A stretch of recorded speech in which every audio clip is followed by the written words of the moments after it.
የዘር ጉዳይ ፍልስፍና አይደለም፣ እንስሳነት ነው።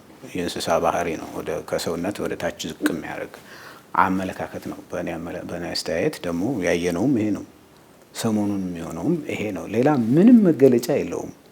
ሰሞኑን ያየነው ነገር ድሮ ኢህአፓዎች ሲገዳደሉ በሀሳብ ተለያይተው ሲገዳደሉ በሽጉጥ በምናምን ነበር የሚገዳደሉ እና እንደውም ከገደለኝ ኢህአፓ ይግደለኝ፣ ምክንያቱም ጆሮህን ስለሚልህ ወዲያው ጸጥ ትላለህ።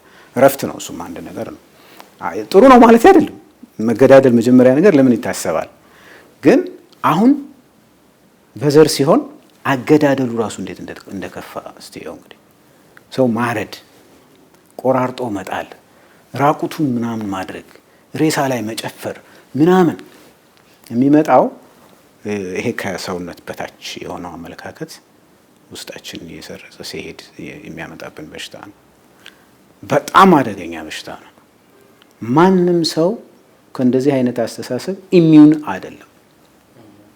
ኢንተርቴን ካረከው ከተቀበልከው ወደዚያ ታች ነው የሚያወርድህ። ከዚህ በፊትም እኔ በተደጋጋሚ ይሄንኑ እላለሁ፣ አሁንም እላለሁ፣ ወደፊትም እላለሁ። በዚህ መንገድ የሄደ ማንኛውም ሰው የዚህ በሽታ ተጠቂ ነው የሚሆን እና መግደል ብቻ ሳይሆን አገዳደሉ ራሱ ይለያል። አሁን ምናየው በዘር ምክንያት የሚገሉ ሰዎችን አይተ ከሆነ አገዳደላቸው ስታይሉ ራሱ ይለያል። የበሽታ መሆኑን የምታየው ለዚህ ነው። አንድ ሰው ከሞተ በኋላ ለምን ትቆራርጠዋል? በሽታ ካልሆነ ማለት ነው። የህመም ጉዳይ ነው። ውስጡ ያ ሰው የሚያርደው ሰው ውስጥ ያለውን ስሜት ታየው። ምን አይነት ስሜት ነው ያ ሰውዬ? ምን አይነት እብደት ውስጥ ነው? የሃይምሮ እንትን ውስጥ ነው ያለው ማለት ከሆነ ሲቆራርጥ የሚያገኘውን ሳቲስፋክሽን አስበው። እኔ ላስበው አልችልም።